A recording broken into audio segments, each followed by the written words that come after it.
Batman number 12, written by Scott Snyder and James Tynion IV, art by Becky Cloonan and Andy Clark. So this is basically a one and done, and we're introducing the character of Harper Row. And we open up with her working as an electrical engineer down in Gotham sewers. She's fixing up Gotham's electrical grid, basically. That is literally her job, is just to keep it afloat.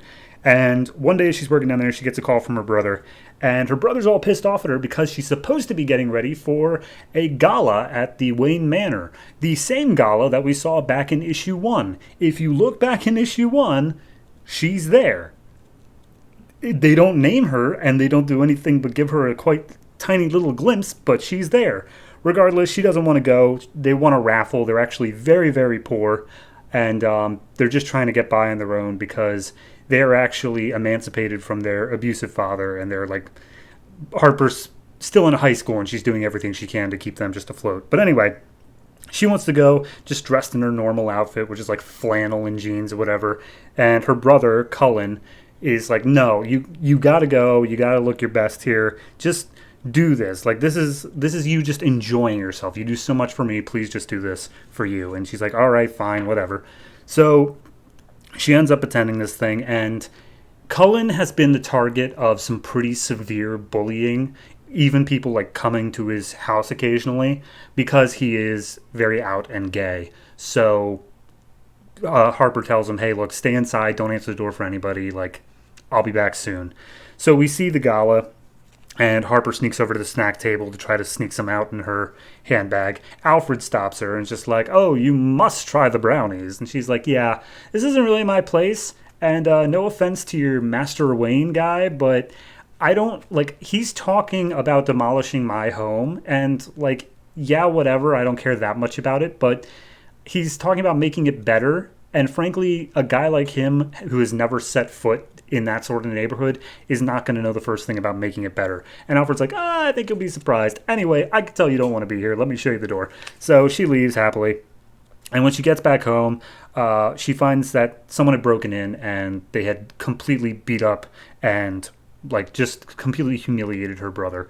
They shaved the back of the head and carved a slur in, not with like blood, but with the clippers. And she's like, okay, look, I'm sorry this happened. I promise I will not leave you alone, but I'm gonna go get the clippers. And he's like, oh, you don't have, like, they'll just do it again. She's like, clippers aren't for you.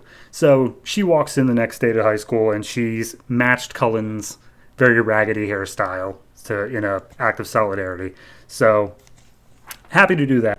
But then we see the next day coming home from high school, and the group that had broken in and attacked Cullen stop them down a alleyway and tell them, like, oh, I don't remember beating you up, but hey, I am glad to return the favor. So they start beating up Cullen again, and they go for Harper, but she's got a taser on her that she has used her electrical engineering to soup up to crazy high amounts and immediately knocks the guy out. But they've got numbers on their side. They start ganging up on them, and someone pulls a knife. And as soon as that happens, the alleyway starts filling up with smoke, and Batman swoops in and starts taking out all the thugs one by one. And he grabs one of them by the collar and says, like, if I ever catch you again, you aren't leaving here in one piece. And then he grapples out. And Cullen's like, wow, that was Batman. That was super cool. But Harper is just like, immediately smitten by this, not like in a romantic way, but just like that was the most amazing thing ever.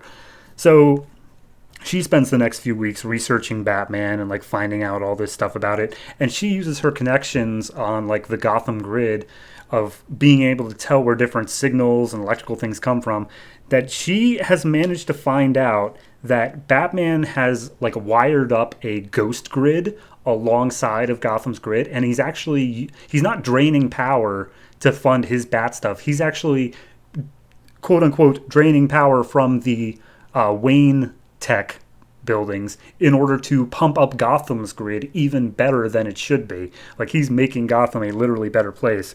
But she also discovered these little bat boxes that are darted around the network that allow him to remotely control like different cameras and stuff. So at this point, she takes one of the camera boxes home and soups it up so that if one goes down, it'll be able to cover a much wider range. But then she sees that one of the ones has actually gone down. And she's also kind of using this to like track Batman, but like that's just a consequence of her doing the thing. But anyway, she sees one goes down and she's like, all right, I gotta go fix this. I'll be right back. Bye. So she makes her way down in the sewers and we see that she's down there, or he's down there, and he's having a battle with Tiger Shark about a Court of Owls assassin, like a Talon from way back in the day, because apparently Tiger Shark controls the sewers. I guess, I don't know. Regardless, he's on a speedboat in the sewer and is attacked by a literal tiger. And Harper sees this and he's like, I can help. I can do something. What do I do? And she sees a sewer release valve that she turns the faucet on, and immediately the sewer underneath the boat like dries up and they just come to a screeching halt. And Batman's like, okay, what was that about?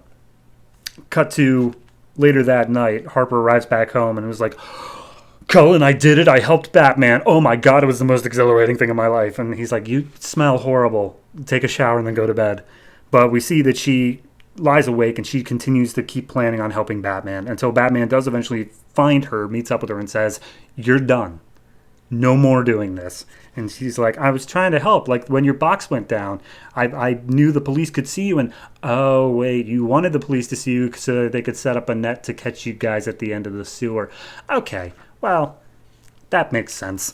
So Batman tells her once again, like, no, seriously, you're done. Like, stay out of this. And he disappears, but Harper is immediately like, yeah, I'm not done.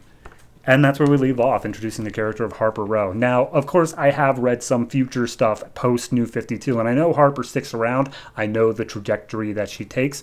So, interesting to see where it all got started. Gotta say, though, when I first started reading Batman issue 1, it said credited in like the page of Harper Row, and I read that issue 4 times and could not find her anywhere in there. It was only until I realized she got a haircut mid-issue that I'm like, oh wait, I'm sorry, I do actually see you, and it was all just a mistake. So in general, I think this is a good enough issue.